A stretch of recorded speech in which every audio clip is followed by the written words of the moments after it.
నిజంగా ఏమాత్రం కొంచెం దైవమన్నా ఒకటే చెప్పాను నేను, నువ్వు అప్పులైపోయావు, బెట్టింగ్లు చేసేసావు, చంపేరు కదా నిన్ను,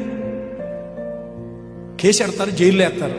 2 సంవత్సరాలు ఉంటావు, 3 సంవత్సరాలు ఉంటావు, 5 సంవత్సరాలు ఉంటావు, జైల్లో ఉంటావు. ఈ జైల్లో ఉండగా నీకు మారు మనసు వస్తుంది, పశ్చాత్తాపం అవుతుంది, చేసిన పాపానికి ప్రాయశ్చిత్తం, నువ్వు శిక్ష అనుభవిస్తావు. ఈ లోపు నీకు మార్పు వస్తుంది, నువ్వు మారాలి, నువ్వు మారి 10 మందిని అక్కడ మార్చాలి. బయటకు వచ్చి నువ్వు మంచి జీవితం జీవిస్తే ఎవడు కాదంటాడు? దానికి చచ్చిపోవాలా? మాట్లాడలేదు. దానికి చచ్చిపోవాలా?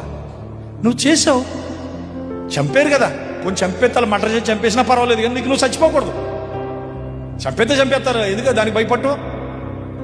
చెయ్యిరాని పాపమే చేసావు, చెయ్యిరాని నేరమే చేసావు, పోనీ ఒక ఎలా వచ్చి చంపేస్తే చంపేస్తారు, కానీ నువ్వు చచ్చిపోకూడదు. దేవుని తెలుసుకున్న బిడ్డగా ఆత్మహత్య చేసుకోకూడదు.